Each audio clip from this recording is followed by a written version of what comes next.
नमस्कार। যারা income tax return দাখিল করেন তারা অবশ্যই এই ভিডিওটি দেখবেন। 1 জুন 2024 থেকে 5টি পরিবর্তন হচ্ছে। এবার দেখে নেওয়া যাক সেই পরিবর্তনগুলি কি। প্রথম পরিবর্তন কি না, 26AS AIS TIS আপডেট হতে শুরু করেছে।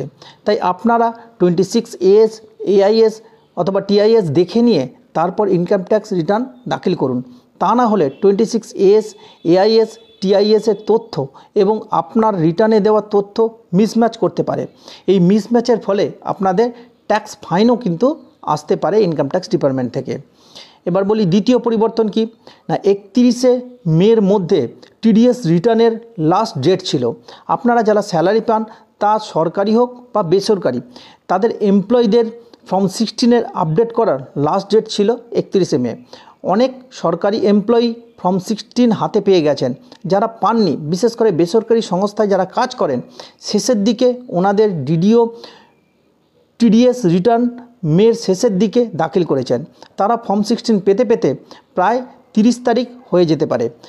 এই ফর্ম 16 হাতে পেয়ে তবেই আপনারা কিন্তু ইনকাম ট্যাক্স রিটার্ন দাখিল করুন, তা না হলে কিন্তু মিসম্যাচের একটা প্রবলেম হতে পারে। এবার তৃতীয় পরিবর্তন কি না, 80G এর ডোনেশন সার্টিফিকেট। আপনি যদি কোনো সরকারি বা বেসরকারি সংস্থায় কোনো প্রকার ডোনেশন দেন, তাহলে আপনাকে ওই সংস্থা একটি সার্টিফিকেট দেবে, যার নাম certificate in donation from 10BE। এই ফর্মের মধ্যে আপনার নাম, সংস্থার নাম ও সংস্থার অ্যাড্রেস, কত টাকা আপনি ডোনেশন দিয়েছেন, কিভাবে দিয়েছেন, অর্থাৎ আপনি অনলাইন পেমেন্ট করেছেন না চেকে দিয়েছেন না ক্যাশ দিয়েছেন, সমস্ত তথ্য কিন্তু এই ফর্মের মধ্যে থাকে। বিভিন্ন সংস্থা মেলের মাধ্যমে কিন্তু আপনাদের এই ফর্ম 10BE কিন্তু পাঠিয়ে দেয়। যদি আপনারা হাতে না পান, তাহলে ওই সংস্থাকে ফোন করে আপনারা কিন্তু এই ফর্ম 10BE নিয়ে নিতে পারেন। এছাড়া অনেক ক্ষেত্রে ডাউনলোডও করে নেওয়া যায়। এবার চতুর্থ পরিবর্তন কি না, প্যান আধার লিঙ্ক। প্যান আধার লিঙ্ক করার কথা বারবার ইনকাম ট্যাক্স ডিপার্টমেন্ট কিন্তু বলছে। আপনি যদি প্যান আধার লিঙ্ক করে না থাকেন, এমনকি যদি 1000 টাকা ইনকাম ট্যাক্স ডিপার্টমেন্টকে দিয়েও থাকেন, সেক্ষেত্রে আপনি যদি ইনকাম ট্যাক্স রিটার্ন দাখিল করেন, তাহলে কিন্তু আপনার কোনো রিফান্ড থাকলে তা আপনি ক্লেম করতে পারবেন না। আবার TDS 20% হারেও কিন্তু কাটবে। অর্থাৎ প্যান আধার লিঙ্ক না করা থাকলে একবার ভাবুন বিষয়টি, যে আপনি রিফান্ডও পাচ্ছেন না, অর্থাৎ রিফান্ডও ক্লেম করতে পারছেন না, আবার TDS 20% হারে দিতে হচ্ছে। বিষয়টি বড় কঠিন।